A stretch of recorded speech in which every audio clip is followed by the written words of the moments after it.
Përshëndetje dhe është një kënaqësi e madhe si gjithmonë të jem pranë jush live në RTV Dukagjini për këto të rejat më të fundit të teknologjisë dhe inteligjencës artificiale që në vërtetë domethënë janë bërë shumë virale globalisht në gjithë mediat international, domethënë janë duke folur dhe realisht konceptet të reja po dalin. Dhe për ne teknologjisë janë vërtet çuditshme, por i shikojmë goxha afër pamës, madje disa gjëra kanë hyrë domethënë. Cilat janë këto konceptet e reja faktikisht që kanë dalë edhe që mund të konsiderohen pak a shumë temi të çuditshme, ndoshta edhe të pabesueshme?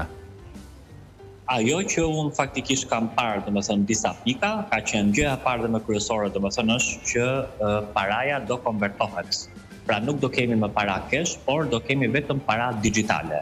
Që do të thotë pikërisht pra në anë të paras digjitale, domethënë po kanë filluar aktualisht edhe që është parashikuar në përpara të gjithë kanë debit card, credit card, smart banking me aplikacion, por që paraja globalisht për një kohë shumë shkurtër do zëvendësohet. Madje për shembull dua të jap një shembull shumë interesant, me që kam edhe vetë atë eksperiencën në Suedi që kam jetuar gati 2 vjet, është e pamundur përveç Stockholmit që është metropoli, domethënë që turistët kanë vendin e vet, por në çdo qytet tjetër të Suedisë është e pamundur që të përdoret para cash dhe vetëm funksionojnë në para digjitale.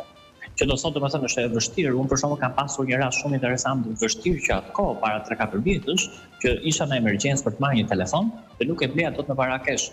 Nuk e pranonin domethënë për qamet. Kërkonin vetëm me anë të kartës ose me anë të smart banking app.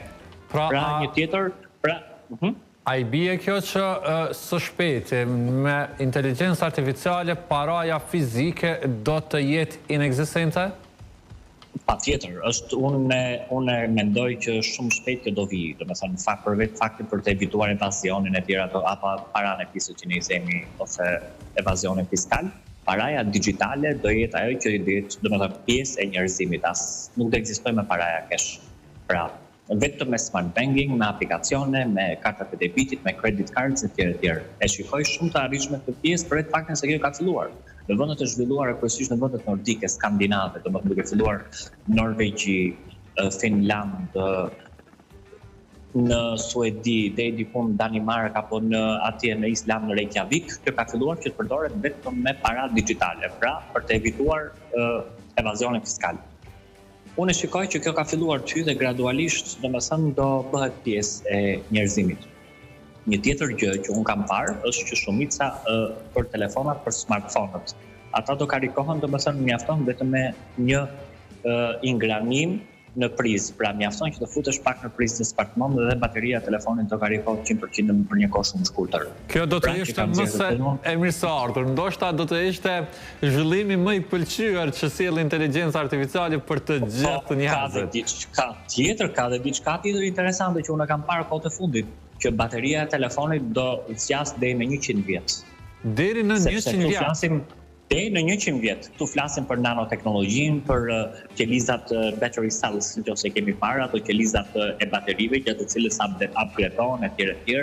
Dhe me anë të teknologjisë që po implementohet kryesisht me nanoteknologjinë, imagjino që të futesh në telefon që të karikohet 100% për pak sekonda dhe të jetoj këtë bateri deri në 100 vjet, ku ka më mirë mos e karikoj me telefonin fare, do ishte fantastike dhe kjo duhet të jetë mirëseardhur. Një tjetër gjë që do të sjellë inteligjenca artificiale? Sepse unë të gjitha çfarë i kam studiuar pikërisht pranë në këto mediat international, i kam futur domethënë i kam ekstraktuar në një tablet. Një tjetër gjë që unë pikërisht më është dukur shumë interesante ka qenë fakti dhe sigurisht e kemi përmendur deri diku që njerëzit nuk do kenë më shok të tyre njeri, por do kenë shokun e tyre digital. Pra shokun AI. Kjo ka filluar realisht në së miri, sigurisht për shembull unë si inxhinier biomjekësor e kam shokun tim të bushur ChatGPT apo Copilot që ka përmendur ti për çdo informacion, për çdo opinion, për çdo konsulencë, mjafton u shkruaj një pyetje sigurisht në anglisht, meqense informacioni është më i gjerë gjatë, është më i madh në gjuhën angleze, sepse anglisht është gjuhë international. Dhe për mua unë shikoj në mënyrë konkrete që AI është bërë shoku im i ngushtë. Gjithkohën që na njerëzimtarët me laptop, me telefon e tjerë. Pavarësisht se jemi të fushës. Një tjetër gjë që aktualisht kam parë është bariera gjuhësore. Kjo është shumë interesante. çfarë ndodh për shembull, dy evolucionet më të mëdha të teknologjisë dhe të programimit kanë qenë gjatë disa periudhe, kanë qenë Google Map, ka qenë edhe Google Translate. Që do të thotë për shembull para 20 vitesh kella vjen ne nuk dishim itineraret sepse nuk i mbani mend, ndërkohë që me azhurnimin e Google Google Map ne gjejmë çdo gjë të mundshme, çdo lokacion dhe pa qenë një herë, domethënë kjo është një shëllimator. Mandi dua të ndalem edhe në një pikë tjetër, e cila faktikisht për njeriu mund të duket edhe është faktikisht deri në këtë pikë e pa besueshme dhe e pa arritshme. Ka qarkulluar faktikisht edhe si opcion që me zhvillimin e inteligjencës artificiale njerëzit do të arrijnë të bëjnë diçka që nuk ka ndodhur më parë, komunikimi me kafshët. Më së pritshme. Unë nuk e shikoj të çuditshme, madje unë e quaj këtë një arritje për një kohë shumë shkurtër, përse duhet të analizoj këtë. Analiza qëndron se si ne përshtatemi që të zbusim kafshët, ose që kafshët të përshtaten me gjuhën ose me sjelljet njerëzore. Tu ka diçka, domethënë është përshtatja, pra kafsha mund të adaptohet me njeriu. Zhvillimi i teknologjisë dhe inteligjencës artificiale unë mendoj që mund të ekstraktoj frekuencat e zërit dhe mund të krijohet një aplikacion, domethënë që mund të përkthejë këto frekuencash në mendimet të cilat ata kanë. Pra mund të ndodhë një gjë e tillë sipas teje nuk është e pakapshme, nuk është e pa arritshme dhe nuk është e çuditshme. Jo, nuk është e çuditshme, unë faktikisht që nuk ka qenë e çuditshme sepse ne kemi parë që kafshët përshtaten me njerëzit apo po në çfarë forme do të arrihet, në çfarë forme mandi do të arrihet një gjë e tillë? Si është menduar ose dihen detaje si është menduar, në çfarë forme do të jetë komunikimi, sepse realisht duket e çuditshme. Brenda 50 vjetësh unë mendoj apo 30 vjetësh unë mendoj që kjo mund të arrihet, sepse gjitha kanë bëjë pikërisht pra me ose më saktë me teknologjinë me AI-n, gjatë të cilës si mund të them, kur kafsha gjeneron pikërisht pra audio ose kur gjeneron një zë, kuptohet kapen disa frekuenca dhe normalisht që kafsha nuk e di gjuhën tonë, por që mundohet të shprehë diçka. Atëherë sigurisht me anë të teknologjisë mund të bëhen studime të tilla gjatë të cilës kjo mund të tregojë njerëzimit ose njerëzve se çfarë po shpreh. Domethënë cila është çfarë po shpreh. Më duket edhe mua pak e çuditshme, por me AI-n që po zhvillohet kaq shumë masivisht e shikoj një gjë të pritshme. Po mande shumë interesante. Mande dua të ndalem tek një pikë, meqense edhe jemi edhe në fond keq. Turizmi kozmik. Po. Turizmi kozmik është pritshmëria e epokës. Sot, apo dhe pak më përpara, kemi parë një konkurrencë shumë të fortë midis Elon Musk, të kompanisë SpaceX dhe Jeff Bezos me Blue Origin, gjatë të cilës ata arritën që të dërgojnë pikërisht njerëz të parë jashtë orbitës së tokës. Kjo do jetë një sulm i madh i agjencive turistike për të ofruar pikërisht pra guida turistike jashtë orbitës së tokës.